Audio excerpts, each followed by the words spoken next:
ایا مادر فدایت جسم و جانم، تو هستی زینتی هر دو جهانم، تو هستی زینتی هر دو جهانم.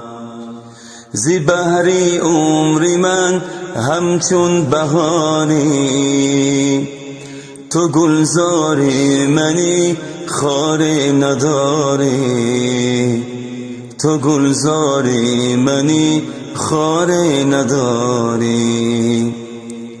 درونی سینم جای تو مادر، شوم خاکی کفی پای تو مادر، شوم خاکی کفی پای تو مادر. تو نوری هر دو چشمانی من هستی، عزیزم لذتی جانی من هستی، عزیزم لذتی جانی من هستی. رضایی تو مرا بختی دو عالم، زی هجرانت ایا مادر بینالم، زی هجرانت ایا مادر بینالم. خدا مهرت درونی سینه کشته است، بزیری پای تو مادر بهشت است، بزیری پای تو مادر بهشت است.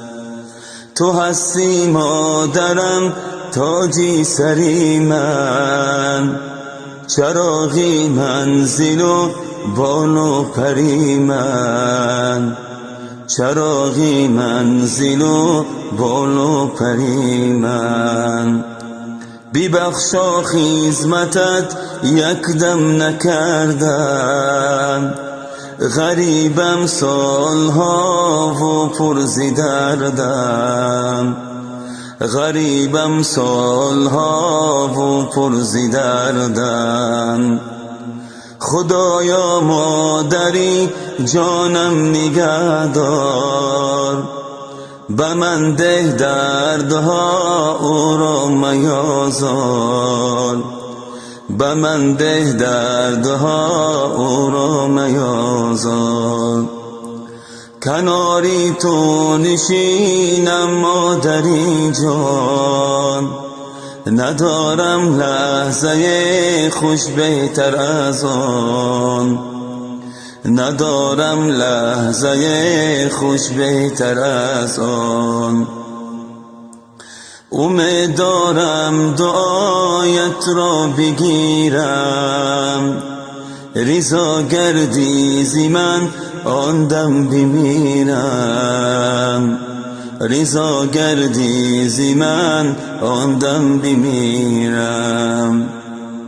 برای من چه رنج‌های کشیدی، دم از روی من راحت ندیدی، دم از روی من راحت ندیدی. فدای جان من را ببخشا، کی سوزد رنجشت من را بفردا، کی سوزد رنجشت من را بفردا.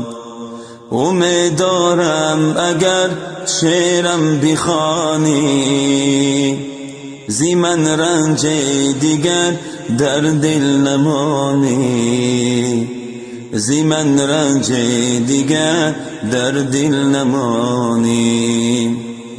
برای عبد و قادر دعا کن، به حالش رحم از بحر خدا کن، به حالش رحم از بحر خدا کن.